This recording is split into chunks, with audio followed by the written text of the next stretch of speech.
it's me again, Patty. Today, I'm going to talk about how startup founders begin their journey in Taiwan. I'm here with my friend today, Vincent, to talk about how unique the Taiwan startup environment is. So Vincent, can you tell us how startup founders first look for their offices in Taiwan? Sure, most of the founders I know in Taiwan actually start out their businesses in cafes. Cafes? Do they not have garages? No, founders here actually aren't familiar with garage startups. In fact, housing in Taipei usually don't come with a garage. In Taiwan, cafes have a huge presence. You can almost call it a lifestyle.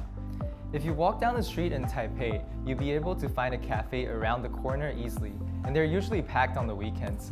A lot of people would just carry their laptops and walk into the cafe to sit down and work for the whole day. Yeah, even though I'm not an entrepreneur myself, I always like to go to a cafe with my family on the weekends and just work there. Right. After the founders decide the idea they're going with, and then at the next stage, they would start looking for co-working spaces. I see. In these co-working spaces, you're able to just rent a hot desk for work. One hot desk averages around 5,000 NTD per month, which is a very reasonable price. These co-working spaces not only offer a workstation, but also run a lot of community events for the tenants to join. It is actually quite common for founders here in Taiwan to gather together so they could share their resources and experiences with each other. Also, these events are mostly conducted in English, so I would say Taiwan's entrepreneurship community is definitely becoming very foreign-friendly. That's great to hear.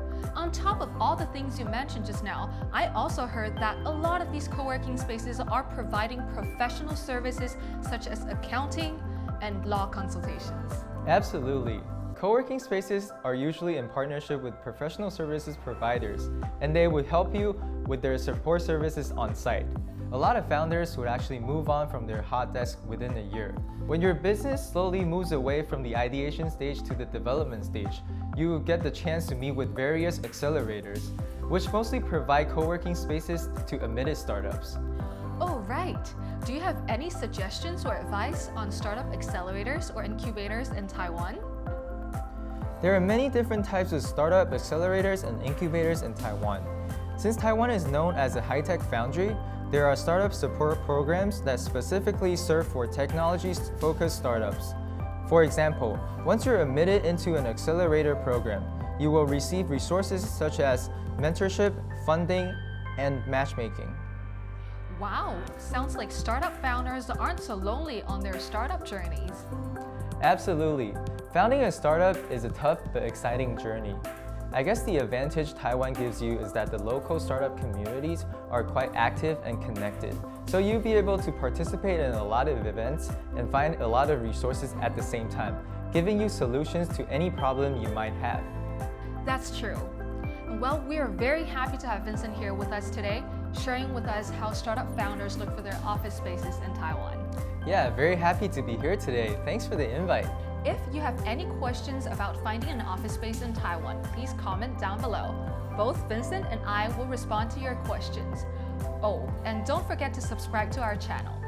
Next up, we're going to tell you about how to look for housing when you first arrive in Taiwan, and we're also going to show you what life in Taiwan looks like. So stay tuned and bye-bye.